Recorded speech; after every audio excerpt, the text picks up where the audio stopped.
Hello students, आज हम करने वाले हैं क्लास 10 सीबीएसई बोर्ड की इंग्लिश की बुक फर्स्ट राइट की एक बहुत ही इंटरेस्टिंग पोम एनिमल्स के बारे में, जिसे लिखा है वॉल्ट विटमैन ने, जिसे लिया गया है सॉन्ग ऑफ माई सेल्फ से।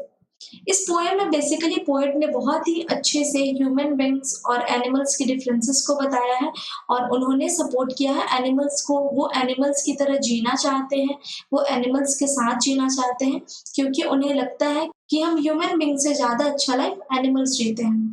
सो इस पोएम में हम बेसिकली इसी को डिस्कस करेंगे। इसके साथ साथ जो भी डिफिकल्ट वर्ड मीनिंग होगी हम उन्हें भी डिस्कस करेंगे एंड एट लास्ट जो भी इस पोएम में पोएटिक डिवाइस यूज हुए हैं हम उन्हें भी डिस्कस करेंगे। So now let's discuss the explanation. I think I could turn and live with animals. They are so pleasant and self-contented. I stand and look at them long and long. Placid means calm and peaceful. तो यहाँ poet बोलते हैं कि मैं सोचता हूँ कि काश मैं एनिमल के साथ रह पाता, क्योंकि वो बहुत प्लेसिड है, बहुत काम है और वो सेल्फ कंटेनेड है। वो अपने आप में ही खुश है, उन्हें किसी और की ज़रूरत नहीं है हम ह्यूमन बींग्स की तरह, क्योंकि हम जो होते हैं वो अपने लाइफ से कभी भी सेटिस्फाइड नहीं होते। हमें बहुत सारी प्रॉब्लम्स होती हैं हमारी लाइफ से, मेरे पास ये नहीं है, मेरे पास वो नहीं है, लेकिन एनिमल्स में ऐसा नहीं है। इसलिए पोएट जो है वो खड़े होकर बस बहुत देर तक उन एनिमल्स को देखते रह जाते हैं। They do not sweat and whine about their condition. They do not lie awake in the dark and weep for their sins. They do not make me sick discussing their duty to God. Whine means cry and complain, यानी कि हम किसी चीज के बारे में बहुत ज्यादा कंप्लेन करते हैं, बस बहुत ज्यादा रोते रहते हैं। तो यहाँ पे पोएट बताते हैं कि हम ह्यूमन बींग्स के अंदर क्या क्वालिटीज है कि हम अपने कंडीशन पे बहुत ज्यादा रोते हैं, चाहे हमारे पास फाइनेंशियली कोई प्रॉब्लम्स हो, फिजिकली हो या फिर रिलेशनशिप्स में कोई प्रॉब्लम चलती हो, तो हम अपने कंडीशन पे बस रोते रहते हैं।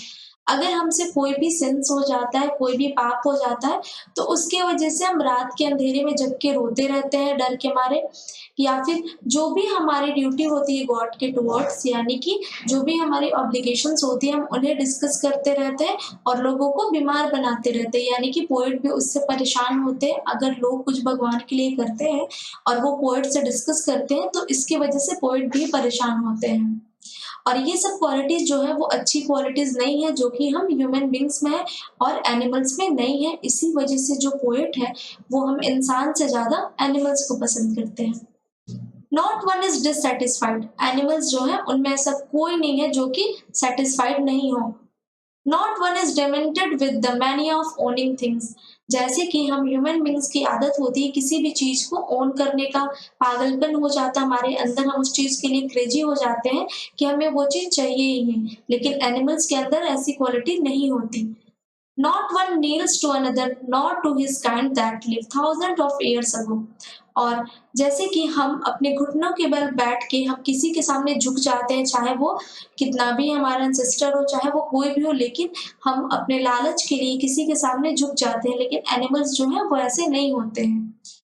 नॉट वन इज रिस्पेक्टेबल और unhappy over the whole earth, और उनकी दुनिया में, एनिमल्स की दुनिया में ऐसा कोई नहीं है जिसे बहुत ज्यादा रिस्पेक्ट मिलता हो और कोई ऐसा नहीं है जो कि खुश नहीं हो अपने लाइफ में, क्योंकि एनिमल्स के अंदर क्या होता है वो सभी को एक समान मानते हैं। So they show their relations to me and I accept them. So animals जो है वो अपने रिलेशंस को, अपने प्यार को पोएट के टुवर्ड्स दिखाते हैं और पोएट जो है वो उन्हें एक्सेप्ट करते हैं। They bring me tokens of myself, they evince them plainly in their possessions. Tokens means जो भी क्वालिटीज हैं। तो यहाँ पे पोएट बताते हैं कि जो एनिमल्स हैं वो उनके अंदर की उनकी अच्छी क्वालिटीज को उन्हें दिखाते हैं और वो दिखाते हैं कि उनकी किस किस चीज पे उनका पोजीशन हो सकता है और वो कैसे अपनी लाइफ को और अच्छे से देख सकते हैं। I wonder where they get those tokens. So यहाँ पे पोएट जो है वो काफी आश्चर्य में पड़ जाते हैं, सोचने लगते हैं कि कहाँ से उन एनिमल्स के अंदर इतनी अच्छी अच्छी टोकन्स आए, इतनी अच्छी अच्छी क्वालिटीज हैं। Did I pass that we used times ago and negligently dropped them? तो यहाँ पे पोएट को लगता है कि ये सारी क्वालिटीज जो है वो हम में कभी न कभी होगी, हम ह्यूमन बींग्स में कभी न कभी होगी, जो कि टाइम बढ़ते गया और हम अपनी नेग्लिजेंसी के कारण अपनी उन सारी अच्छी हैबिटों को खो चुके हैं। और ये अच्छी हैबिट जो हमारी थी, जो हमारे पास थी, वो अब सारी हैबिट जो है वो एनिमल्स में चली गई है। सो यहाँ हमने देखा इसका लाइन बाय लाइन एक्सप्लेनेशन को। अब हम डिस्कस करेंगे इस पोएम में यूज हुए सारे पोएटिक डिवाइस को।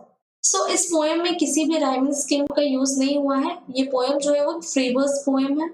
नेक्स्ट पोएटिक डिवाइस जो है यूज हुआ है वो है एनाफोरा। जैसा कि आप देख सकते हो, they do not, they do not, they do not, ये तीनों लाइंस जो है वो सेम वर्ड से स्टार्ट हो रही है, इसके अकॉर्डिंग यहाँ पे एनाफोरा है। आप अनदर एनाफोरा भी देख सकते हो, not one, not one, not one, यहाँ भी एनाफोरा है।